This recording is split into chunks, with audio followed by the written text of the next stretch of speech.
Oh, hi. Didn't see you there. Hi, I'm Jesse. Today we're going to talk about motorcycle. Fuck.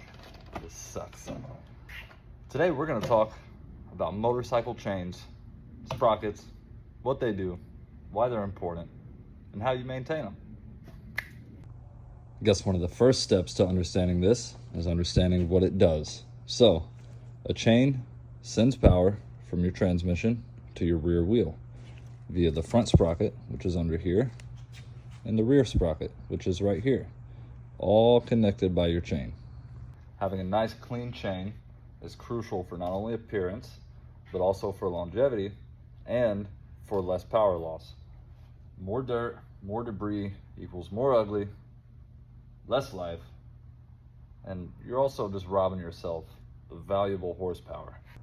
I see way too many of y'all riding dirty like Chameleonaire in 2005.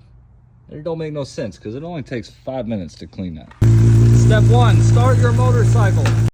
I'm just kidding. That's bad. Don't fucking do that. That's how you lose these, alright? Step 1. Oh shit. Get a good cleaner, alright? I like muck off. Motul, also another good option. Really just get whatever's accessible to you. They make plenty of this as long as it's O-ring safe. Pick your cleaner. You're gonna come in here, you're gonna spray it while spinning the wheel. Get it on the chain, get it on the rollers, get it down on the sprockets. Let it sit for a minute, man. 10-15 seconds, it don't take a whole lot. You're gonna get a brush. All right, this is a muck off brush. There's companies called grunge brushes. There's Motul makes their own brush. You could just get a regular plastic nylon brush for all I care. You know, there's something in there to kind of Get in here, scrub. just scrub the shit out of it. All right, after you get done with that, get you an old dirty rag, come in here and just start wiping this thing clean. Again, spinning the wheel backwards, not forward, backwards. Backwards is the opposite of forward. All right.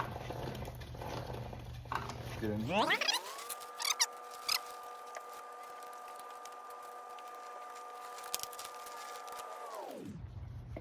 Next step, grab yourself a chain lubricant. Let's have a little talk, guys. Come here. Come here. WD-40 is not chain lube, okay? Stop fucking doing it. Stop doing it. All right?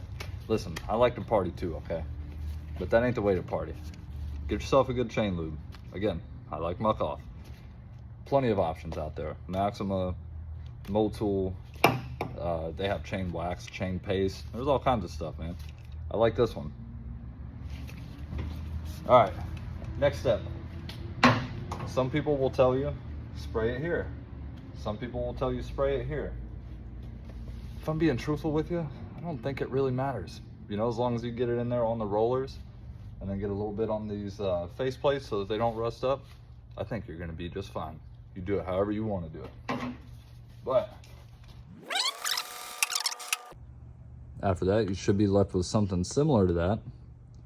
And voila, you now have a nice clean chain. Now you're gonna wanna take it out, go on a ride, get that stuff good and hot and worked in all the areas, and you're good to go. Now that that's out of the way, we're gonna learn how to adjust our chain. You see, mine's a little bit sloppy. So the procedure is gonna be the same on just about any sport bike for sure. Really anything with a chain or a belt, the goal is gonna be the same. When you need less free play, less slack here, we are pulling the wheel back, and we're also trying to make sure that it stays aligned so that you don't have a wheel sitting in here like this, right? So again, this is a Honda. Procedure is going to be very similar across most bikes. The only difference is your axle nut might be different. Your adjusters may be on the back side.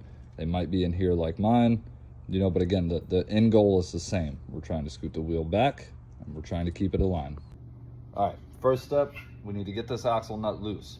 A few different ways to do this. If you don't have the right tool, but you got one of these, hey man, go for it, whatever you want to do.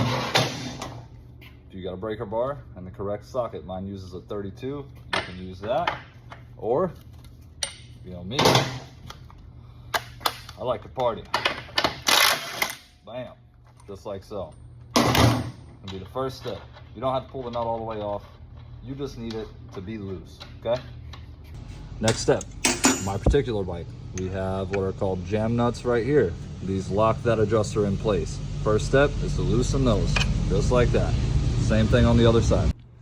Next step, we need to turn the adjuster bolt counterclockwise to push our wheel back and remove that extra slack that is up there. Now, to get it aligned, both of these need to be at the same mark. Now, they do make tools that you can use, measuring tools, where you can measure the center of the axle to the center of the swing arm pivot, or they have little laser guides that you can put down through here. But just for the purposes of this video, and probably what everybody has access to, we're gonna use these. So once you get your slack set, on most bikes, you want roughly 1 inch or 25 millimeters on most bikes. Again, make sure you refer to your service manual, because there's some bikes like BMWs that want up to 50 millimeters or 2 inches. So just check your service literature, check online, find out where that needs to be. Most Japanese sport bikes are gonna be in the ballpark of 1 inch, which is gonna be something like so. So now, remember that little jam nut we loosened up here? We need to get that tight. So we're gonna put our both wrenches in here. We're gonna hold that adjuster bolt in place, and then we're gonna run our jam nut or our lock nut down, and we are just gonna snug that baby up. You don't gotta go extremely crazy with these, but you don't want them to come loose either. Would you look at that? You just adjusted your chain. So proud of you.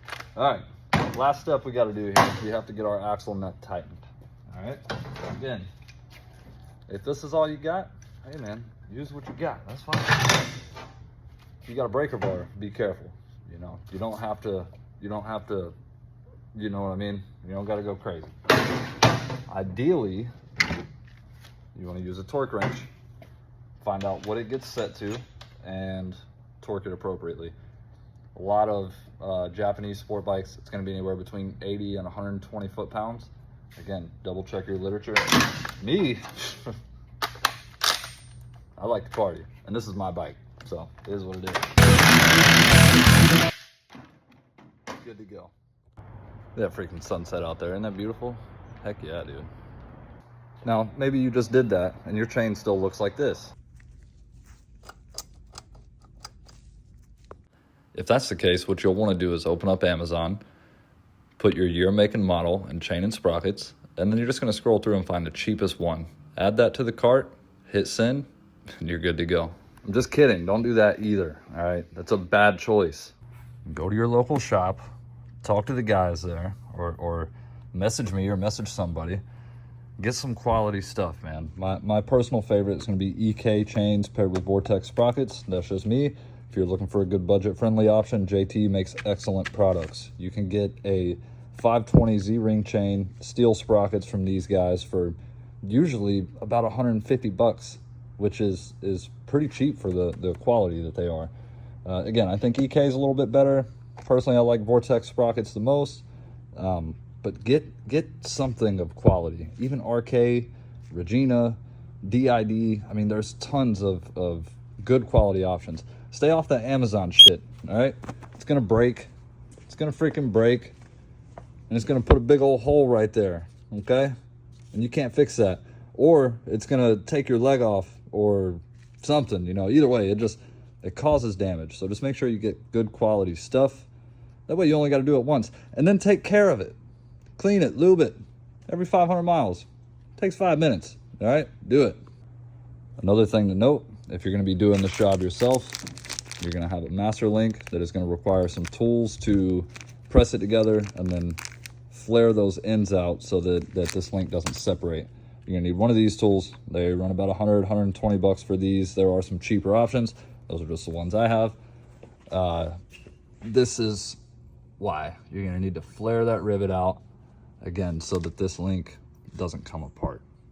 And that's our TED Talk today. Hopefully you learned something, okay? And it's just a friendly reminder. Go clean your chains, all right? Tired of looking at dirty chains. Go clean them up. It takes 5 minutes.